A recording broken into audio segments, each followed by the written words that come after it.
જો તમે આ ડ્રિંક બનાવી લીધું તો તમારી વર્ષો જૂની એસિડિટી હશે તે પણ જતી રહેશે. આ ડ્રિંક પીશો તો ઉનાળા દરમિયાન થતા પેટના રોગ પણ દૂર થશે. તો ડ્રિંક બનાવવા માટે આપણે ઓછી ખાટી હોય તેવી દ્રાક્ષ લીધી છે. દ્રાક્ષને આપણે સારી રીતે 2 થી 3 પાણીએ ધોઈ લેવાની છે.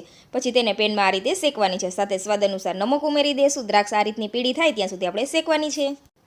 હવે તેની અંદર આપણે સાકર ઉમેરી દઈશું. સાકર છે તે આપણા પેટની ગરમી દૂર કરે છે. સાથે 2 ચમચી પાણી પણ ઉમેરી દેવાનું છે. સાકર મેલ્ટ થાય ત્યાં સુધી આપણે થવા દઈશું. થોડીવાર પછી આપણે ચેક કરશું તો અહીંયા આપણી સાકર પણ સારી રીતે મેલ્ટ થઈ ગઈ છે અને દ્રાક્ષ પણ આપણી સારી રીતે કૂક થઈ ગઈ છે. તો હવે આ મિશ્રણને આપણે ઠંડુ થવા દઈશું. સારી રીતે ઠંડુ થઈ જાય પછી તેને આ રીતે બ્લેન્ડરની મદદથી આપણે તેને પીસી લેવાનું છે. આની મિક્સરમાં પ્યોરી નથી કરવાની. હવે તેને ગાળી લેશું. અડધું મિશ્રણ આપણે ગાળવાનું છે અને અડધું એમનેમ પણ રહેવા દેશું. તમે જોઈ શકો છો સિરપ આપણું તૈયાર છે. અને આ સિરપને આપણે એરટાઇટ બોટલમાં ભરીને ફ્રીઝમાં મહિનો સુધી સ્ટોર પણ કરી શકીએ છીએ. હવે તેને આપણે સર્વ કરી લેશું. જો અહીંયા તમને જરૂરિયાત